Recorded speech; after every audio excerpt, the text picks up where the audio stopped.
Watch and burn. Hey everyone. So tonight I want to talk about the movie Testament. And this is, if I'm not mistaken, this is Lukas Haas's first film. Billy Devane is in this. Rebecca De Mornay is in this. And a pre-fame Rebecca De Mornay and a pre-fame Kevin Costner as well. And this is yet another early to mid 1980s era nuclear war film, because at that point in human history, the Western media was busy convincing everybody that the threat of nuclear war was very real, and that by 1986, 1987, we'd all be competing in various bouts of Thunderdome-ness, because Mad Max would be the order of the day, because society will have long since crumbled because of the guarantee of nuclear war. And of course, here we are in 2022, pushing 2023, and it never happened. So, yeah. Anyways, this tells the story of a family in looks like very comfortable suburban, I believe, California, somewhere in there. I can't remember the name of the family, but the principal characters are, there's the mom, her name is Carol, then the oldest son, Brad, and then the daughter, Mary, and I believe Lukas Haas's character's name was Scotty, and Billy Devane, who I absolutely love. I've loved William Devane my entire life, and he has starred in some of the most memorable made-for-TV movies that I have ever seen in my entire life. And I just absolutely love that man. And this movie is certainly no exception. I'm a little disappointed in the sense that Billy Devane isn't in it all that much. He plays, of course, the father, and he goes off to work the day the bombs drop. And of course, he's in, like, you know, downtown Los Angeles or wherever. So naturally, he doesn't come home. And he's just out of the movie. And I think my favorite thing about this film was this, as well as Countdown to Looking Glass. This is how the majority of us would have to suffer through a nuclear holocaust. My neighborhood wouldn't necessarily be decimated by any bombs, like physically speaking. And we would be watching for updates on the news or through the emergency broadcasting system or something, as the radiation slowly crept into all of our neighborhoods and filled us all with really fun tumors and killed us all at different speeds and whatnot, because radiation affects everybody differently. This movie, as far as the emotional impact is concerned, this is probably the heaviest out of all of the early to mid 1980s nuclear war films. The only other one that I would argue that had this much of an emotional impact on me was When the Wind Blows. The cute old British couple who, that movie is just a fucking nightmare.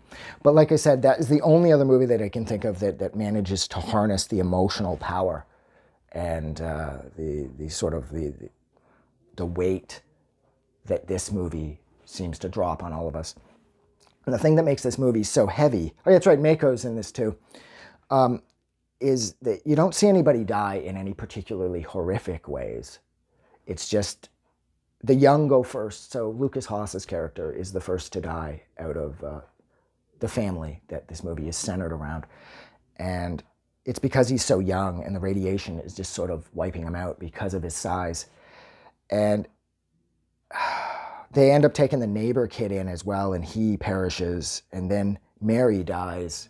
And by the end of the movie, there's only Mako played the owner of the gas station.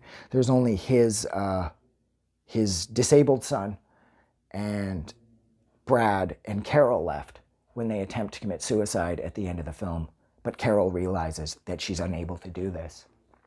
So they'll have to go on, and that's just horrible. The impact that this movie had on me was so considerable because I was really young when I saw this. And I was probably too young to see a movie like this. And it just made such an indelible mark on me. Like, I think about this movie all the time because it's always in reference to everything that I was up to when I was however old. I think I was about 9 or 10 when I saw this.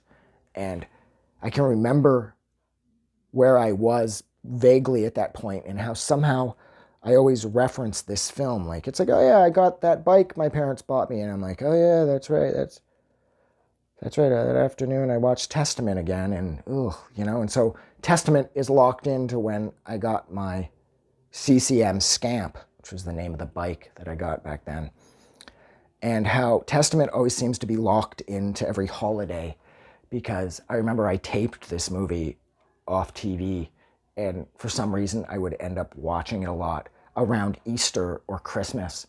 So whenever Easter or Christmas would roll around, to this very day, Testament always sort of creeps in. And this movie is just so incredibly sad, and I probably shouldn't have seen this movie so young, but I did, and it's just so well acted. And you see the community attempt to hold things together in their little sort of like suburban corner of the world, except the garbage breaks down because it can't be managed. And early on, there's martial law instituted as far as trying to maintain security around the grocery store, because of course there's been a run on it for food because everybody's panicking.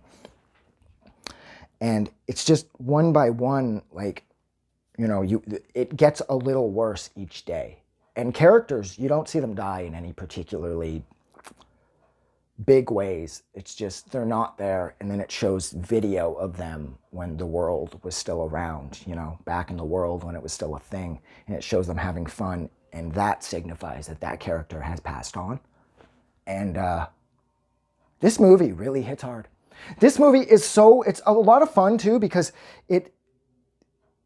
fun is a fucking terrible word to use, actually, now that I'm thinking about it. Fun is an absolutely horrible word to use for this. This movie is not fun. The only thing that I did find fun about this was when Carol, the mom, she will narrate the movie occasionally. She says at this one point that the graveyards are full and that they've started to burn the bodies. And then as she's saying that, it's during a scene where Brad is riding his bike, and you can hear the click of the chain on his bike. And right when she concludes with they're burning the bodies, you hear a few clicks of his chain turning. And then there's like a jump scare in this, so to speak, where she's tearing fabric in order to wrap the body of her daughter, Mary, who has just passed away. And it's genuinely jarring. Like, you're like, oh, fuck, Jesus. And it's like they somehow managed to work like a cheap horror movie jump scare into this utterly serious and like incredibly like brutal and a horrible film where there's where humor shouldn't exist at all. They managed to put in, like I said, like a Friday the 13th type jump scare into it. And that was not lost on me. I did think that was fun. So there it is. I just justified the use of the word fun in regards to this movie. But I'm going to go because I am fucking sweating to death here. I'm a little overdressed. So thank you so much for hanging out with me for way too long while I discuss the movie Testament. Like always, if you liked this movie, or you liked this review, whatever, if you're happy, if you're not happy, don't forget to do something nice for somebody, because it's fun, it's simple, and if enough people do it, the world will actually change for the better. Have a good night. I just wanted to say thank you for making it through the entire video. I really appreciate it. And I'm going to remind everyone one more time, even though I've probably already done this in the video that you just watched, to please click the like button as well as the subscribe button, because it helps this channel grow. And thank you for hitting like and subscribe, and we will see you guys really soon.